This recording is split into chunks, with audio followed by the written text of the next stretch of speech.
Okay, There we go. it's 10:34, we will begin this work session of the Lake County Board of County Commissioners. On the agenda today, we have a presentation from the Western Rail Coalition. And we have Mike and James here with us, and we'll be hearing from them to enlighten us on the subject and. Yes. PowerPoint over here, and then just said you're welcome to run the show. Thank you. Yeah, that's You're the welcome to come up here, you guys, conductor's if you want seat. to. Awesome. Well, thank you all, Candace, commissioners, appreciate the time today. Yeah. Quick introduction, my name is Mike Howard, I live here in Leadville, been here for a couple of years with my wife Jody.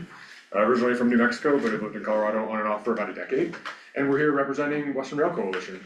James is, he calls himself tech support, but he's way more than that. One of the founders, beginners of Western Rail Coalition, so I'll let James introduce himself. Yeah, thanks everybody. I'm visiting from Denver. I apologize in advance, I gotta pop off early at 11. I was appointed to the RTD Accountability Committee, so I gotta pop off to work on that.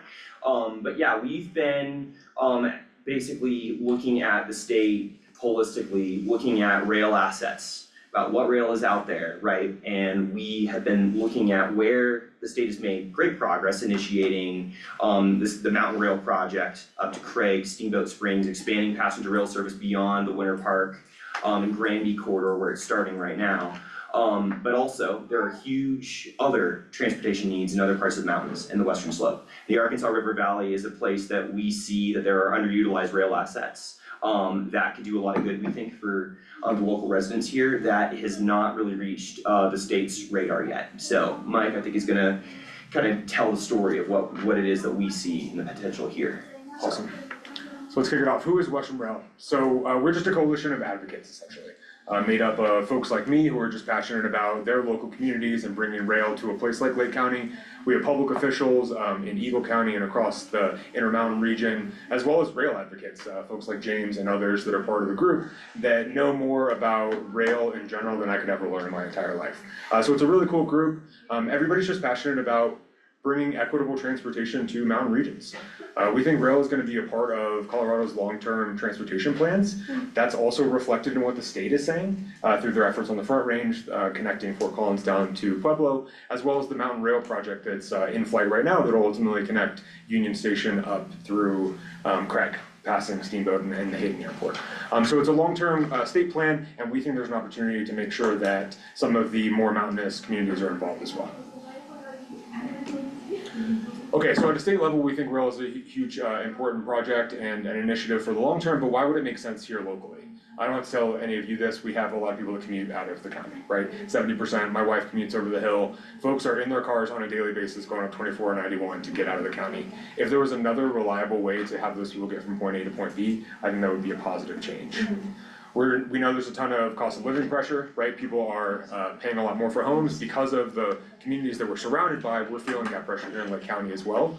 And then not only are housing costs up, the cost of car ownership is up too. I mean, buying a car nowadays is like a $30,000 to $40,000 proposition with a 7 to 12% interest rate. It's a major cost for a lot of families. If there was a future that rail could potentially let a Lake County family reduce down to one car, that could be a big benefit for them. We also think about the potential for employment here. We're an industrial town, we have an industrial legacy. If we had the opportunity to host something like a rail maintenance facility, that could bring long-term jobs to the county, which would be really cool. That would be, something that would keep the tracks updated, keep the cars updated, and if we could house that facility here in the county, that would be a great boon to our local employment base. We also, of course, have to care about tourism. Adam walked in perfectly for this topic. Tourism is a big part of our economy here locally, but also if it becomes an part of Colorado's transport infrastructure, it's going to become part of Colorado's tourism as well, right? People could potentially even travel to Colorado specifically to take trail line or rail lines. So how do we make sure that we're part of that story? Jim, we have existing assets. The rail, it's already been graded, it's owned by the railroads, and the tracks are in place. So we're not talking about a project as in California, where you have to go acquire all of that land from private landowners and develop the rail. It's already there in place, but obviously it needs to be updated. So that's why, those are some of the top reasons why we think it makes sense for our local community. When you say upgraded, what are like the extent of, like, say, upgrading between here and Eagle would that need all new metal and wood under or are those still sturdy enough to hold? So the great news is that a lot of the rail is actually quite young, is that they, the previous railroad actually, before there was a large merger that made the rail obsolete to their operations, the previous company that was acquired actually replaced a lot of the rail. So the rail, most of it is good. It's mainly the ties that need to be replaced, as well as the roadbed under it. You kind of see that rock grade, they call that the grade. The roadbed is gonna need to be updated since it's not been used in commercial service since 1997. Okay, that recently, huh? Yeah. You have a keep, question? I have so many questions, but you can keep going. Yeah, I mean, feel free to ask us questions as we go. The other part that would have to be updated is all the signaling, Right. right? That stuff's all out of date as well. So I thought that okay, I'm gonna ask a question then. Yeah. I thought that the railroad, I heard a few years ago, rumblings about the railroad potentially being reactivated. And I thought that the cost was too great for them to make it pencil out. So where's that come into play? So a couple of years ago, there was speculation about a reactivation of the entire Tennessee Pass route, right? So the corridor that Leadville sits on, right, extends from Dotsero, where it meets up with active tracks in the north, right, all the way down to Pueblo. Right. So there was speculation about that. The problem is that it doesn't make financial sense for the railroad to bring back through freight service because of the tracks immediately north of Leadville are 3% grades, which in rail terms doesn't sound like a lot. It's Huge. like extremely steep for a train. Especially by Homestake, whatever, anyway, yeah. So yeah, the Tennessee Pass part of this is just exceptionally steep. And the railroad, after the merger, they own 3 duplicate lines that basically can carry trains that are doing the longer distance journeys across other segments that are way cheaper to operate on because they're way flatter. Got it. So this does not offer value to the Union Pacific Railroad, the owner today, for through service, which is why it has been more recently leased out to a short line operator in terms of either potential passenger service or local freight. So that's kind of where the cool opportunity is that we now have a lessee who is active, who is interested in local industries, local needs in a way that doesn't necessarily fit into the Union Pacific business model, right? Rio Grande Pacific is just a different kind of company. Yeah, okay, What, cool. and the leasee is Rio Pacific? Rio Grande Pacific, Rio yeah, and we'll give you some context at the end of how to get in contact with them and all that. So the intention is for it to go from Pueblo to Eagle? No, so we are basically talking about 2 types of services, and Mike's gonna get to this in a second, right? But because of how steep the tracks are to the north, right, it's only gonna make sense for passenger service, cause passenger trains are light. It's not a problem for them to do steep grades. But we do not see there being an economic use, and really, we don't really see a popular in public interest from Leadville in having through trains return to this route, which we don't think are gonna happen anyway, because this route geometry doesn't make any sense for that anymore in the 21st century. So it's really kind of to simplify, it's trains northbound towards Avon, Eagle County Airport, maybe Glenwood for local passenger service. And then if we're gonna be looking to the south, right, where the tracks are a lot flatter, potentially some local freight opportunities, but again, local is kind of the key word for that. And what about avalanche mitigation in that canyon near Red Cliff? Well, so there's basic O&M, basic operations. The railroad actually has reprofiled this railroad multiple times. I don't know if anyone here, it's technically trespassing, so we're not supposed to go back there, but if you look on Google Maps, right, you can actually see that the track has been reprofiled multiple times, where they've actually moved it away from avalanche zones. So over the last 100 years or so, right, when this railroad was still active, the railroad kind of took steps to winterize, year-round insulate, right, from any sort of weather-related issues. It was actually exceptionally reliable when it was used. That's surprising. One last question, and tell me if I'm jumping ahead. What about the dream of a rails to trails dream? And are you guys at odds with those people, or? We think, rails to trails was a relic of the 1970s, 80s, and 90s, where we were trying to preserve right-of-ways for the future. I think now the up-to-date way of looking at it is rails with trails. Is that, especially when we do not have heavy freight trains that are operating on these corridors anymore, it's a lot lighter, quieter, quieter passenger trains. It's very, very easy to build a trail next to. a rail right of way, With a rather than tearing it fence up. or something, or? So, sorry, finish what you're saying, I have a question. So yeah, I mean, for safety reasons, there needs to be a certain amount of separation, right? But there's programs you can see in Utah, California, Washington and Oregon, where it's really kind of an idea of we don't wanna tear up rail infrastructure because of how expensive it is to reproduce. Once it's gone, it's hard to put the tracks back, practically speaking. But you know, there's such a wealth of a trail system in Colorado, I think that we as rail advocates understand is a huge draw in terms of the tourism, in terms of what keeps local residents here, you know, engaged and active. So we would totally love to be part of conversations that talk about how we can expand our trail system while keeping the rails intact, if that makes sense. What about we have so much rail infrastructure in Lake County. What about the line that our tourism train goes on? Is that one completely abandoned? So you're talking about the Leadville Railroad. Yeah. So the Leadville Railroad has been isolated technically, right? To the north, it's been cut off, and to the south, it's been cut off. And those right of ways have been abandoned as well? Partially, so yeah, to the north, basically, this goes way back into Colorado history, right? When the northern connection has not existed for a really, really long time because the other side was incredibly steep. So in terms of what we're talking about, there might be like a tourist attraction with like a cog train of some kind. That is so far in the future beyond, I think, what we're talking about, because we're trying to focus on what tracks exist without, you know, going in and raising a whole bunch of, you know, really expensive capital expenditure projects. How can we, for a initial basic investment, Yeah. provide something that in a taper state we can realistically do without needing to, you know, create exceptionally high tax burdens to cover operations.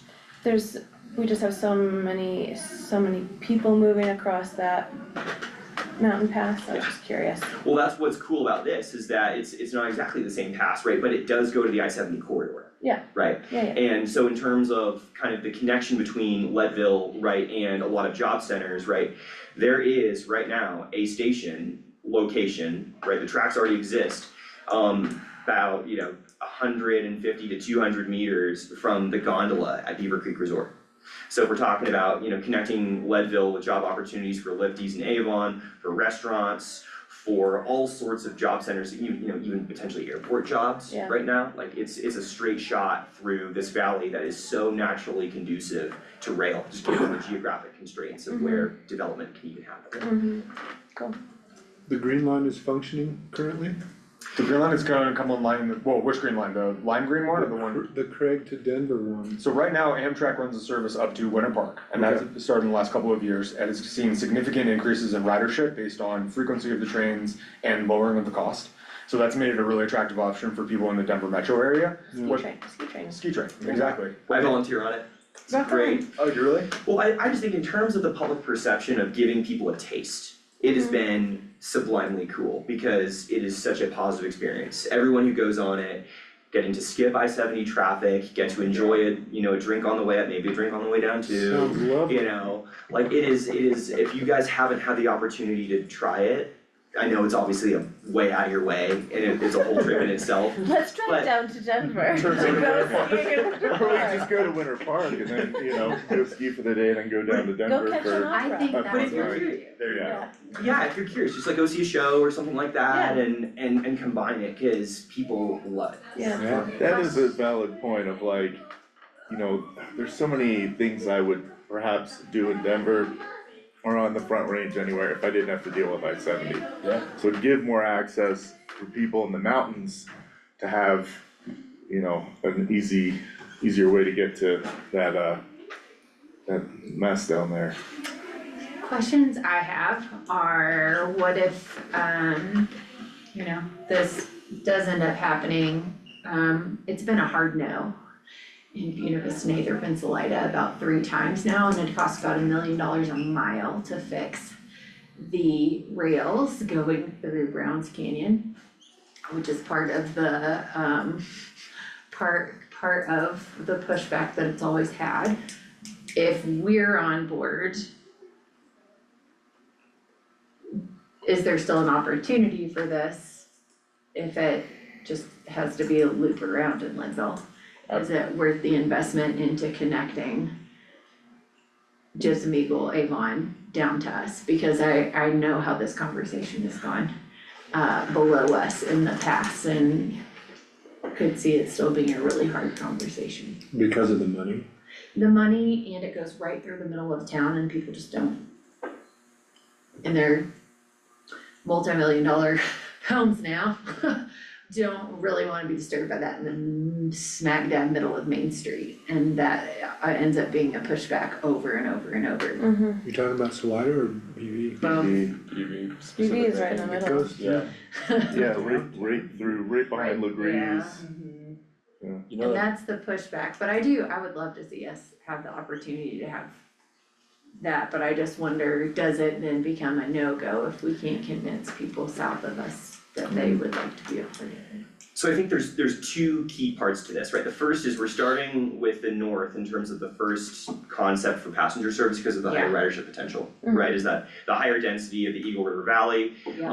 Leadville being kind of a natural kind of terminus point where there could be kind of two visions, right? There would be a northern service that would aim towards Glenwood, local service, and then perhaps a little bit more distance in the future, right? Leadville, BV down to Salida would probably be something that would happen after that, after there's kind of this visual experience, there's kind of the social trust of kind of starting at a place with a little bit more existing infrastructure that's kind of conducive to this. The second part of this has also just been how technology has totally changed the conversation about how much quieter and less disruptive the current passenger trains are. Yep. Is that, we can send you a video if you're interested, in Dallas-Fort Worth of all places, there is a new train service that runs on diesel, doesn't even require the expensive overhead catenary infrastructure, but it runs on diesel, but it is quieter than a city bus. Dangerous.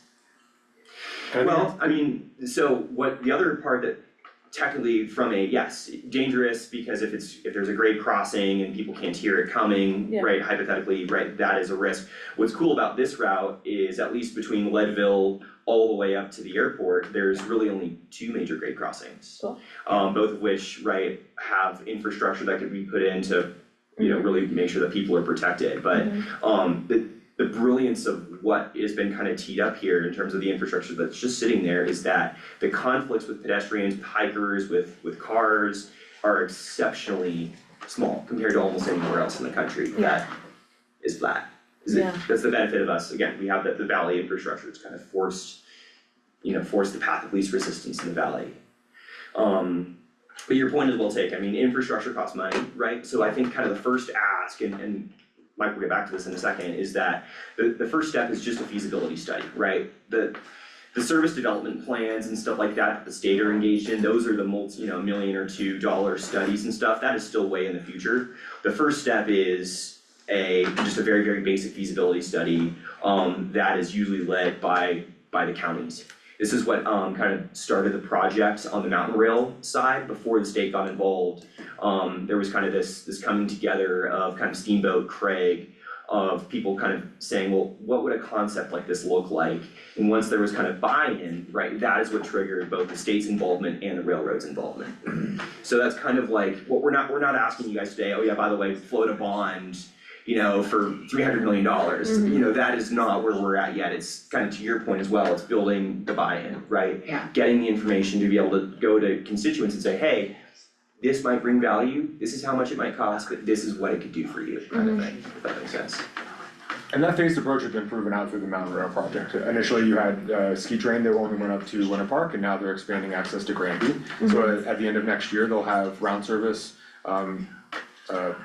from Granby to Union Station on a daily basis, so people in the mountains can get down and vice versa, and then they'll expand it up to Craig, and I think that's a really good vision of what would happen in the Tennessee Pass line as well. Initially, it would start in that high density area between Glenwood Springs, Eagle Vale, and then potentially move all the way down to Leadville, but you would just be able to demonstrate ridership, demonstrate adoption of the program, and then eventually phase it all the way down. And I think you bring up a good point, Candace, like, will we be able to convince BV and Salida to participate eventually? I think only if we're able to demonstrate success through the rest of the line. Yeah.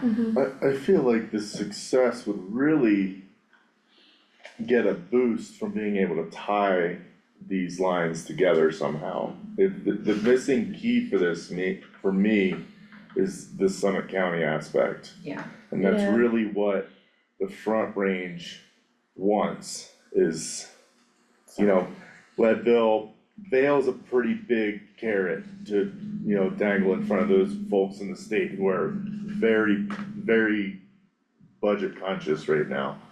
Anything that's, but, and I know this isn't, this year, next year, this is big, studies maybe this year, next year, but like, what do you think, like, how do you see them tying in that mountain ski train to Summit County? How does that look? Cause this just looks like it focuses, we're isolated, they're isolated, and there's no way to really connect them.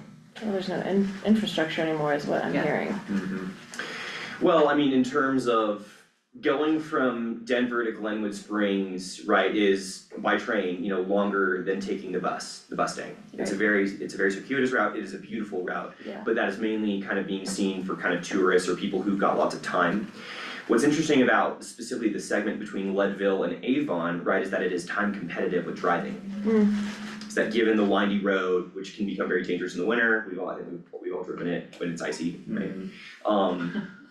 And how much of a nightmare it can be, right? When the cliff is It's a good falling down time. on top of you. Or you have to drive back and you're on the cliff side. I hate the drive back more. Especially after happy hour. You're not driving. It's called the Leadville 500 for a reason, Yes. it's not the conditions, it's the other drivers. I like having happy hour on the train, I'd be all for that. Yeah, Totally. 100%. So I think where we're at in terms of like Eagle County side is, right, there's definitely people who are still skeptical. I think kind of Minturn has been kind of the center of where I think there's some skepticism. There's a lot of folks more on the Avon and the gypsum side, I think, who are interested, particularly because of just how serious the housing crisis has become. Yeah. Of just literally, Yeah. it's too expensive for people to live. Yeah. Where people need to work. Minturn has pushed back, cause it does go along the river. They've pushed back for that reason. I think there's also just kind of like, there's still remaining skepticism where we've got 10 years ago, CDOT studying a maglev train. And I think so much of this is just, it's what requiring train? a journey. Magnetic Magnet. levitation. A magnetically levitated, super futuristic, I mean, I like. pretty much would vote for anyone who says the word monorail, so. So it's kind of like, it's trying to kind of bridge from some of the stuff that is just not gonna happen in a Tabor state to what we're trying to, hopefully, right, what a feasibility study will tell us is that this is so feasible by comparison. This is in terms of infrastructure, because infrastructure is expensive, but in infrastructure terms, this is an exceptionally doable project, we think. And we think the feasibility study will say that, but we understand that, as public officials, right, talking to constituents, you gotta have real numbers. And that's kind of what the feasibility study will hopefully do as kind of a very first step, then state involvement from Rio Grande Pacific as the lessee. Once kind of that base case of like, hey, this is the section of the line that will be most used, probably like the airports to Avon, given how short of a segment that is. That could be something where we could maybe even do a demo service, like if you were to talk to Rio Grande Pacific, they haven't said whether or not they would do this, but on other parts of the US, there's a concept called a pop-up metro, where they just bring in a train set and they just run kind of a demo service for a couple of months just to give people a taste of it. There's a couple places that we could do that without really needing to invest almost anything in the track. So there's a couple of things we can do in the nearer term to kind of tease out these ideas and see where the public is at. Before you ask for money, effectively. James, why is the Rio Grande Pacific leasing this line if they don't have plans for it? Or So- do they have plans? So they would like to develop it over time. The railroads play a very, very long game. And the issue with this is that when the merger years of the 90s happened, the way that there was kind of a fight over this central corridor between Denver and Salt Lake City. And a part of it was that the Denver to Salt Lake, this line was shared, this line was not. Because this line was not shared and it was taken out of service, right? There's been a competition where the freight railroad, even if Union Pacific isn't gonna use it, right, they don't want their competitor to get it and be able to run, any sort of service on it, even if Union Pacific's never gonna need it. So the idea is that they wanna make sure that they are, even if it costs Union Pacific exceptionally nothing, or the lessee until they've got a business case, right, they've got a client or something like that, they just want to make sure that they're they're holding on to it, and, you know, when there's a case for use, at that time, they will presumably talk. And from my conversations with Rio Grande Pacific, kind of their attitude is that, you know, we're here to talk, right? We're not at a place yet, cause we, you know, we wanna make sure that there's public buy-in before we talk about passenger service. But if there is public buy-in, they're interested in talking. I think that's also been the other concern that This is the lower friends folks. below Mhm. have, is that it will be revitalized as passenger, but then it will eventually be more profitable to not be for passengers, and there's the concern that it would then turn into freight, because that would be more lucrative. The challenge is that as long as the Union Pacific owns this line, like, I mean, if the state bought it, the story could change, but as long as the Union Pacific owns this line, it does not make financial sense for them to run fully loaded freight trains on 3% grades when Yeah. they've got 3 other routes that still have Cause I capacity. think that's the thing that I've heard come up in the past in these discussions. Well, I get that their train infrastructure is like smack dab in the middle of their three major, you know, municipalities, but for us, it's not the same. Yeah. So their We're already- concerns would be very different from ours. I think Lake Fork is who would be most Yeah. impacted Absolutely. by this. Okay, And that concern did get brought up by Lacosi a few years ago when Union Pacific was the owner, mhm. and they were echoing the same thing. You know, there's no, that grade does not make sense. There's only no thing what, there- what doesn't make sense? The grade. grade, Yeah. Grade. North of here Mhm. specifically, it's just, Yeah. it is 3%, it's like a roller coaster drop between Tennessee Pass down to Minturn. Jim Hale, It's just, Yeah. it is, on a passenger train can do that, no problem, but a fully loaded freight train is exceptionally expensive. You usually have to add extra locomotives to it, just jacks up the cost of normalcy for the railroad, so they're not gonna bring it back for that kind of service, cause in the 21st century, they've got so many other options. And they've had every some, time, they've had so many options to do that since 1997, when they stopped doing the service, and prices have been substantially higher during that time period. Mhm. Went well north of $100 a barrel, and they still didn't bring it back. So it wasn't economically viable in the past, we don't believe it would be economical in the future. They're three of the 1990 real world is also that.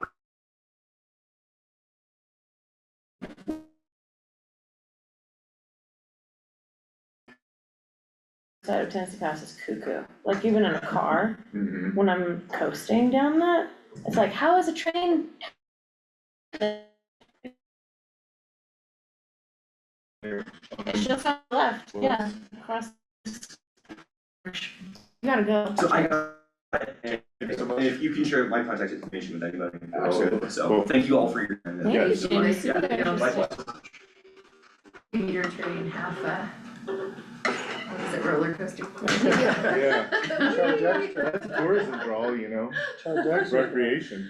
You don't even need to get rad on the slopes, you're Right. gonna get Going on a extreme on the train.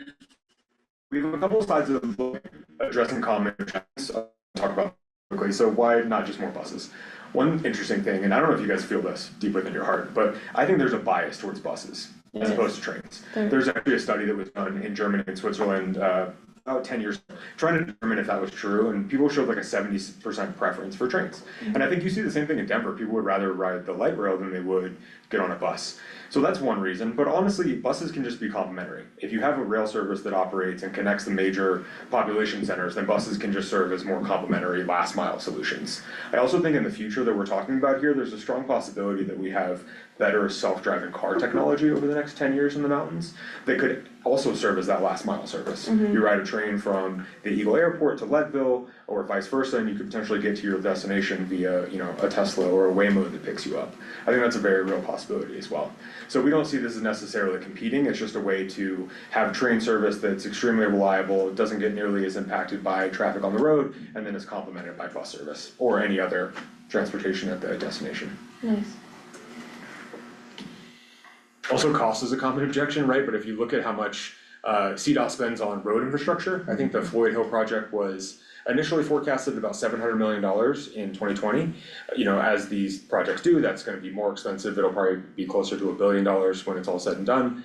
And then ongoing maintenance, when you're adding auxiliary lanes or you're cleaning up mudslides, this stuff is extremely expensive. So although the headline numbers can seem daunting, you made the comment about, hey, it's $1 million per mile of trail to go update it down in Chaffey County. These projects are already extremely expensive when you're just talking about the existing road infrastructure, much less all of the, mental damage that we all acquire from driving on I-70. And danger. And danger, exactly. So this is just some of the, these are just recapping points that we've already spoken about why it makes sense for Lake County, how we can be a part of the state's larger transportation plans, and candidly, that's my vision for all of this. If the state is investing in rail, and investing in mountain rail specifically, we need to make sure that Lake County residents are heard during that process. So we wanted to come to the commission and make sure that you guys feel empowered and knowledgeable about this topic, that you could ultimately decide if you want to become advocates for Lake County and speak to the other stakeholders. So we're gonna go into who those stakeholders are. So Gene McQueenie heads the Eagle County Rail Task Force. So they are focusing a lot on this because of them probably being the first segment of rail that would actually come online. So Gene McQueenie is a great person to reach out to. Sarah Cassidy is the contact for Rio Grande Pacific Corporation. So as James alluded to earlier, they're absolutely willing to talk. What they don't want to do is develop rail projects that nobody wants, right? So ultimately, if the local municipalities and communities do not want these sort of projects, they are gonna have a really tough time doing it independently. But if they start to hear from Eagle as well as Lake County, and we can have a collective voice in developing these sort of projects, then they're gonna become a much more willing participant. I also added the Western Rail Coalition email address, just so you can always reach out to us. I'm here locally, and then James is building actually quite a bit of influence down in the Denver area as well, which is a great resource for the overall coalition. So what are the initial reactions you guys have to this concept? Well, How does it work?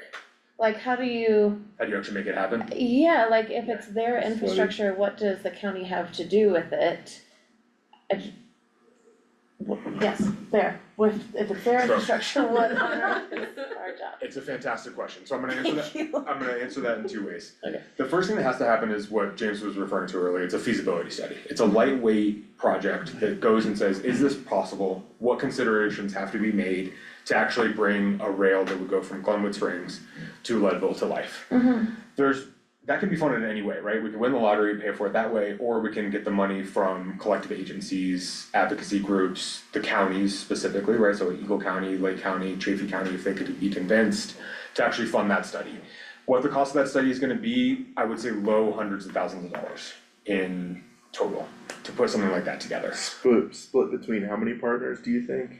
It depends, I think that ultimately, and I'm speaking a little bit out of turn here because I cannot speak for Rio Grande Pacific Corporation, but I think the goal would be if you can show enough collective action from the county level that you convince them that it's a feasible project, that they pay for a bulk of it directly, right? Because they're the leasing of the line, they have a financial interest in making sure that this line becomes profitable over some time, because right now it's just a sunk cost for them. But I don't think they'll take the action independently, they need to hear from us too. So if we can get together with Eagle County and talk to them about a collective action plan, go to Rio Grande Pacific, tell them that we're interested, then I think there's a chance for all of us to come together with what the scope of that feasibility study would be. Okay. From there then, and the Mountain Rail Project is a great example, then once you have that like sort of local advocacy, then you can start to influence the state. So then we go with Rio Grande Pacific, everybody holding hands, and we go to CDOT. And we say, hey, CDOT, this is what we've done, we've already completed a feasibility study, these are the outputs of it. Now we do what's called an SDP, it's a service development plan, and that's much more concrete about what the state would have to do to actually implement transportation. You start to look at where the stops would be, what stations you would implement along the route, how often it would go, and then the state actually serves as probably the primary negotiator with Rio Grande Pacific to say like, hey, this is whatever trade-offs need to happen, whatever financial arrangements need to be in place to make sure that this plan can come together, CDOT would be the main partner.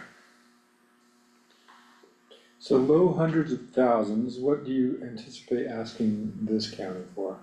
I think ultimately, we're probably too early to put a number against it, we would have to go talk to Eagle County first. Talk to them, understand what Jeannie and her team has done in communication with Rio Grande. And then if there's a decision to work collectively with Eagle County, then we can start to have an open conversation with Rio Grande and start to actually put numbers in place. Cause they're gonna have experience nationally in putting these sort of projects together. And will be a good Sherpa in determining like what these initial costs are gonna be. They also have a lot more money. They also have You a guys lot talked more with money. Eagle? The Western Rail Coalition has talked a bunch with them. I have not personally spoken with Jeannie, but they've done presentations up and down Eagle County. And it benefits them to bring workers from this county to their job. 100%. Exactly. What was their interest in participating? They have a ton of interest. I mean, they put that task force together Got it. specifically to address this Yeah. topic, yeah. Can we talk a little more about how this happens? Yeah. What does CDOT have to do with controlling our, like, what is their involvement in controlling our railways? So, to the extent of my knowledge, they have been the primary negotiator with you and Union Pacific on bringing that mountain rail line to life. Because Why? because Union Pacific owns the right of way. Yeah, And so that you're basically acting as a partner in building the transportation network on somebody else's land. And then ultimately what ended up happening is the negotiation about how Union Pacific uses the Moffett Tunnel. And it was a trade-off in saying what kinds of traffic, local passenger, Amtrak and freight could exist on that same route. And all parties agreed to allow CDOT to operate the trains that go back and forth. oh, okay. Okay, They are the Department of Transportation, so. I know, it's just a weird, it's a thing I've never understood. I've never had Understood any where they're- experience in this except with the train, or local train, you know? So I don't, so CDOT, you're saying CDOT owns and runs some of the passenger trains on that northern route? But it doesn't Okay. own the Right of way, right of way, right. exactly, yeah. It doesn't own the infrastructure, it just uses the route. Uses the route, exactly. So you're proposing a similar thing with our route, is that CDOT would operate it With, through On- Rio Grande Pacific. on Rio Grande Pacific's infrastructure? Yeah, exactly. And why not just, why wouldn't Rio Grande Pacific just operate it? Why wouldn't they just operate the line independently? Yeah, Because they need participation from CDOT. They don't want to develop a rail project that doesn't have first local and then state buy-in. Do you see it making money or losing money? Is that part of the partnership with CDOT? Cause it'll have to be subsidized? Yeah. Yeah, the way that the projects are funded today is through new fees on oil and gas as well as rental cars that were passed by the voters. So those two incremental fees have helped the state fund the projects. got it, okay, that's where it works, it's like, it wouldn't work as a private enterprise because it wouldn't make money. Right. So it has to have collaboration from the state and local because it has to be subsidized. Yep. Okay, Especially because there's a lot of upfront investment that has to occur too, sure, right? You know, they gotta put everything in place and then operate on an ongoing Yeah. basis. Have you guys checked the weather vane or have any sense of what Senator Bennett is, what his, What his priorities are gonna be? yeah, cause I have a feeling, whether I like it or not, he might be stepping into a role that would determine a lot of decisions in the state. I do not know his personal preference on the subject, but it's a great question, cause Polis's time is running out quickly and he's made rail a huge part of his legacy. But by the end of 2026, they anticipate that line from Granby to Union Station will be online, but as far as I know, the Front Range passenger train will probably go from like Denver to maybe Fort Collins or maybe Boulder by like 2029. How So we're talking far- about well independence. How far out is the steamboat situation? I think they're forecasting Steamboat to be within 2 or 3 years after the initial part, but still that would be closer to 2030, I would anticipate. Okay. He hasn't won yet. It's not. He hasn't No, I know, Someone's I giving it to just, him. I don't. Whatever, yeah, personal feelings aside, I'm just trying to stay ahead of like what I think where the state leans. But I think it's a how great, much are we subsidizing rail in this state right now?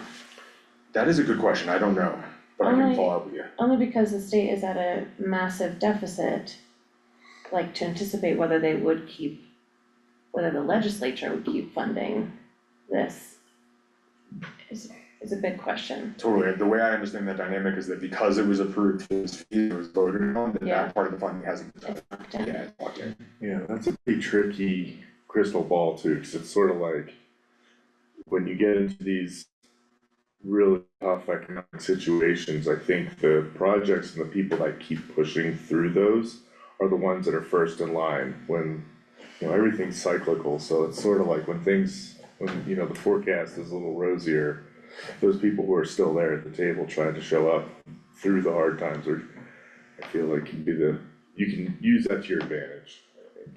I would agree, and I would argue that there's a lot of state momentum that hasn't existed. I mean, the front range passenger rail was approved by voters like 20 years ago, right? Yeah, And so there was a long time where absolutely nothing happened. yeah. And now we're actually seeing real mountain rail come to life in a way that probably wasn't imaginable a decade ago. Yeah. So how much of that changes in a different political environment, how much do funding mechanisms change is really hard to forecast, but I would say that today there's more momentum than there's ever been Yeah. for these projects.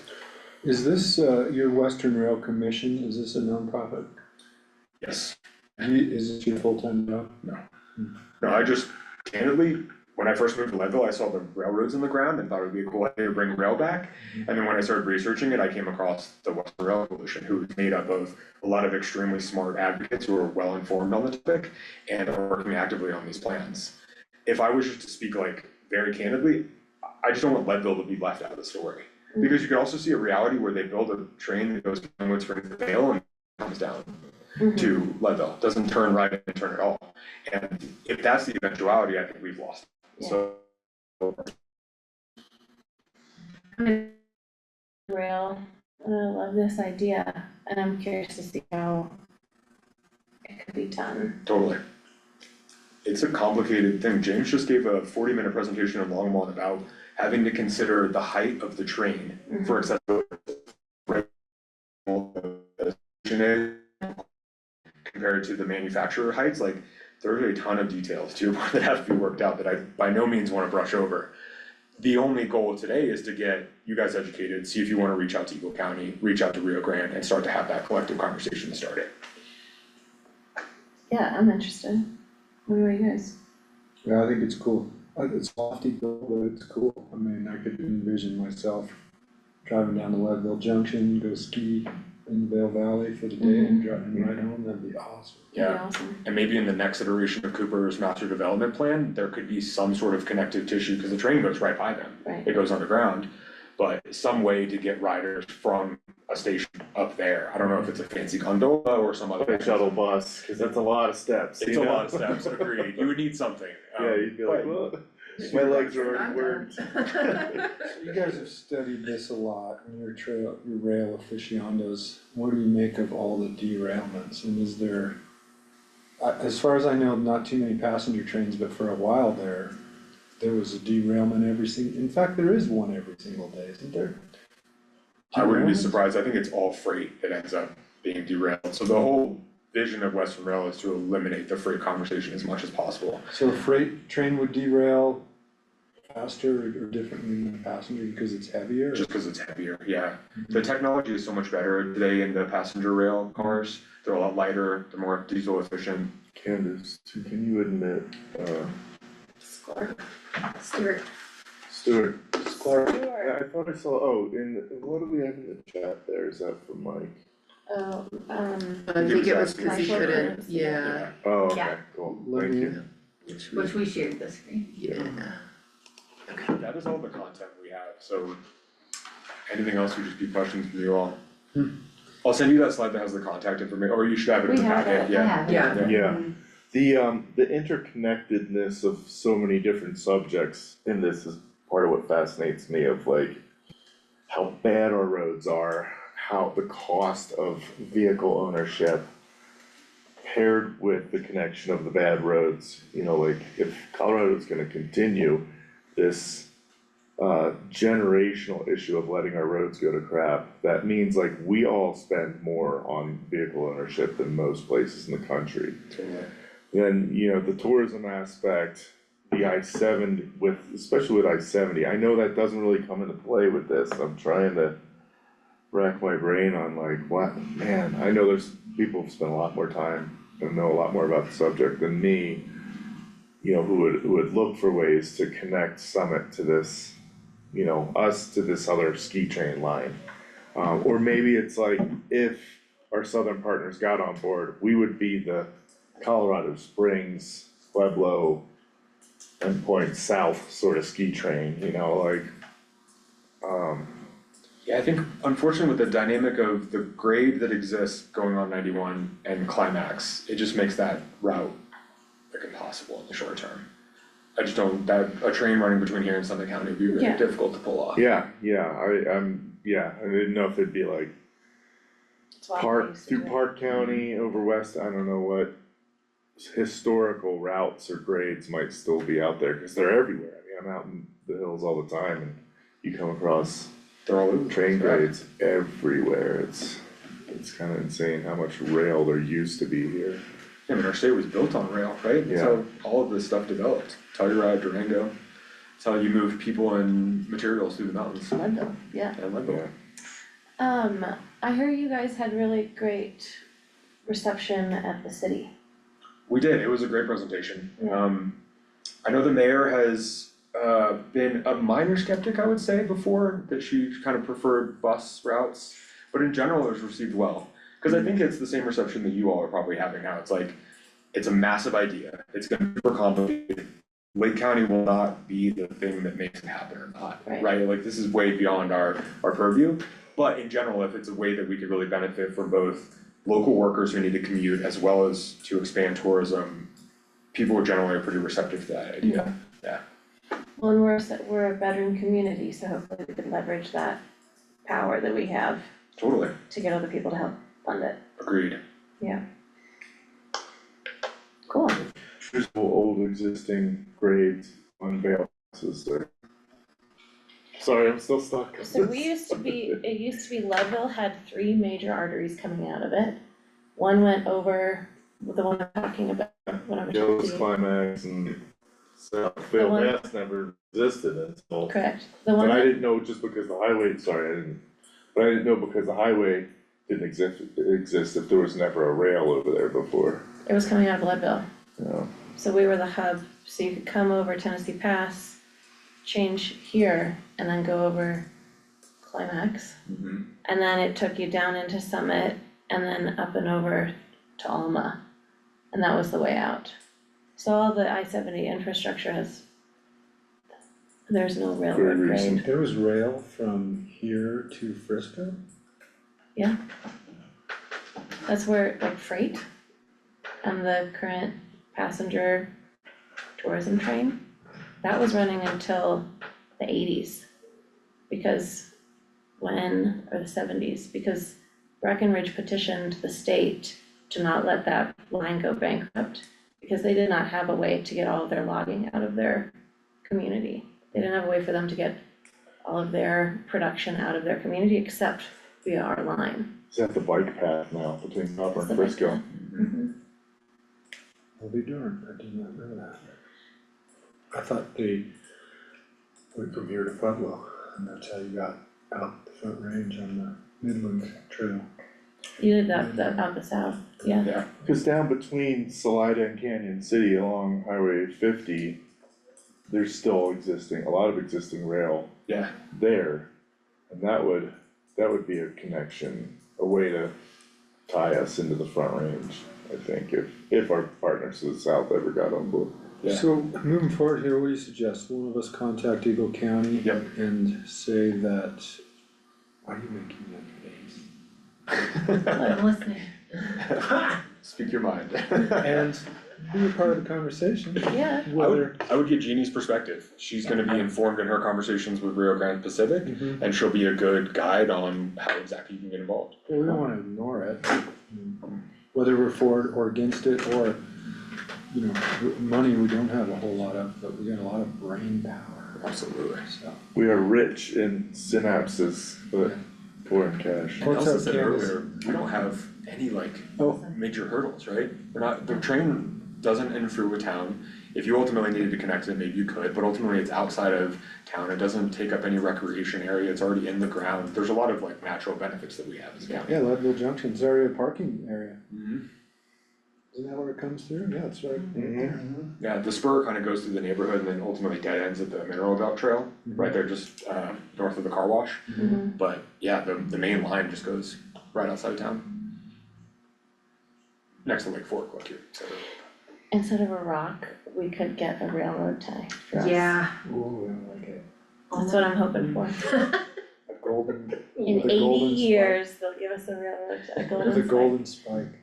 It's gonna be part of your sculpture garden. I hope so, I'm pushing for that sculpture garden.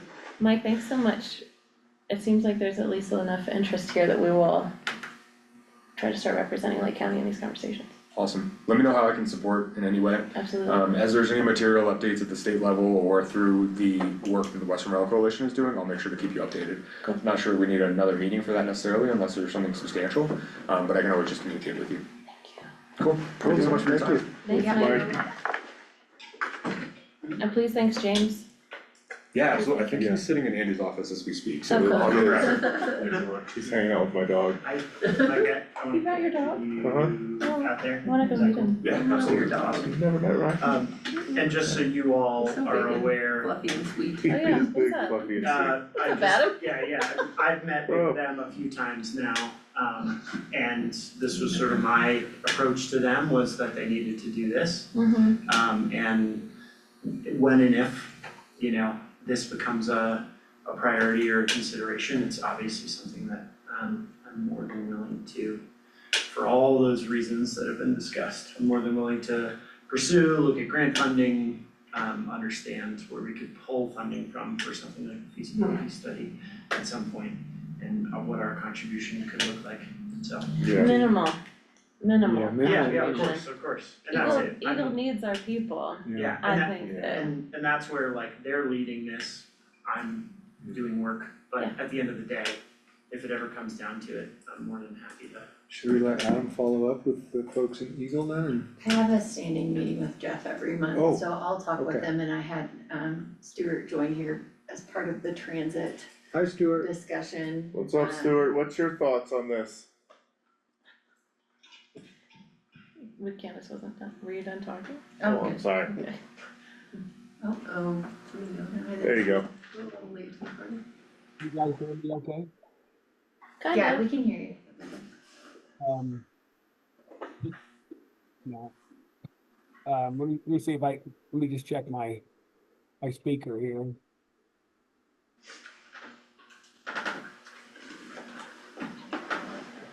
Connor, I got a chance to chat with out at the Cooper event. He was the first person who put this on my radar. All right, can you guys hear me okay now? Yeah. there you go. Okay. Well, I just texted Candace, perhaps we should, visit with our local railroad and get their thoughts on return on investment. And, perhaps their thoughts on freight, you know, tourist traffic and that kind of thing. Like Leadville Railroad? Yeah, I mean, I guess that's a completely different type of transportation, Thanks, Adam. Stuart. It's not bad to include them, but they run a completely different business model for, They do, but they might understand the cost for maintaining tracks, running an engine, that kind of thing. yeah, but we wouldn't be doing that. Stuart jumped in the middle of the Okay. conversation. He and I are gonna sit down and go through this presentation, cause he missed the majority of Oh, it. okay. But I have a call with Jeff this afternoon, that's why I was laughing, as I was like, how timely. Yeah, I To wanted to just ask- have the conversation with him about what is it looking like for them, because I do agree, we would like people who need it and have more money than we do to help potentially fund more of it. Yeah. And so to just have that conversation, but then working with Stuart and Michael, looking at transit things, thinking about could we find grant money, because Yeah. we don't wanna pay for a No. study no, of that size, clearly, No. we Yeah. wanna have a smaller contribution and utilize people who have more and need it from us. But I'll connect with Jeff today and then work with Stuart to also, as we're looking at other transit options, see what that looks like to join the conversation. yeah, cool. Hey, Michael, are you on? Yeah, I'm still here. Hey, what's the history of this conversation in Leadville and what are your thoughts on this, like, just, we're not, diving in the deep end or anything, but even just entertaining the consideration, what are the big, things that jump out at you, or what historically have you heard about this? So I've heard, they wanted to do, passenger train from Pueblo, basically up to Leadville and to Eagle County. I don't know that moved forward that far, and I do know that they did have a lease on this line. Whether they still have that with UP or not, I don't know for sure. I do know that at first Chaffey County was not for it. And I guess they haven't changed their mind too much. But I also heard that Eagle County in the beginning was not for it either, or at least one of the towns over there, like Beaver Creek or something, because the train goes right through their housing developments also. They've built up to the railroad now. I do know that the state will not let UP close this line completely and pull up the tracks, because if something happens with the Moffett Tunnel, they still have a way to get over the mountains and over to the west coast with this line. And that's why we still have track through the county. We do have actually 5 at-grade crossings in Lake County. County Road 55 to the south, Hayden Meadows Pond, Highway 300, County Road 4, and County Road 9 going to Turquoise. And the county would be responsible for those crossings. I've had that conversation with the PUC, that the county would be responsible. Now, I did write a response to them saying that I would want them to be responsible for it within their right of way, because sometimes their right of way is 100 feet either side or 50 feet either side of the track. And it would be, advantageous to have them responsible for what's in their right of way. But supposedly the county's responsibility is everything up to the tracks, and their responsibility is within the tracks, or the railroad ties in the tracks. Would that include signals and gates and everything, that all the safety mechanisms that are gonna keep people from crossing at the wrong time? Yeah, I believe that the railroad is responsible for the crossing, that part of the crossings, all of the signals and everything. Okay. We're That's just true. responsible for the road up to that grade. Okay. Great, thanks for that, Michael. Yep. And I do know that the railroad in town here has already replaced some of the grades, like on 12th Street here. And also on 11th Street, they've done those repairs, so they're responsible for their crossing. Okay. But other than that, I think it's a good idea. I just, I'd love to see it happen. I remember when the train used to go through Leadville. You could actually set your watch by the time the train went through, especially the freight trains. Oh, wow. But yeah, it was pretty cool when the train went through here. And the whole east side of town, you're right, was nothing but trains, because they hauled everything down the mountain and to the refineries and everything. There's a lot of train grades, and a lot of county roads that were train grades are now county roads, like Mountain View, County Road 4. Oh, wow. Yeah, We still live right by the train station. I think it's definitely a conversation we want to be a part of, and I was gonna get Jeff's feel for where they're at in the process. Yeah. This afternoon, and then try to connect with, working with Stuart and Michael, connect with the contacts that he shared with us today, just so we do get looped into the conversation. Yeah, Great. just, I know it's probably a long ways out, but we want to God, make yeah. sure we're included, because it is so easy for us and for them to like bypass us. I Yeah. just think it's really short-sighted to not make a case for why it would be a great thing. I mean, yeah, it's, you gotta start somewhere. And if it's 10 years before anything even Yeah. happens, it's still, Yeah, but to be part of a feasibility study would be Yeah. huge. our step, right? Yeah, yep. Great. Alright, cool. Well, that was a fun one. Yeah, what a good day. Felt like, It's way more fun. Alright, well, any other questions, comments, concerns, board, staff? Alright, it is 11:34, let's go ahead and conclude this work session of the Board of County Commissioners. Thank you, everyone, appreciate you guys. Thank you.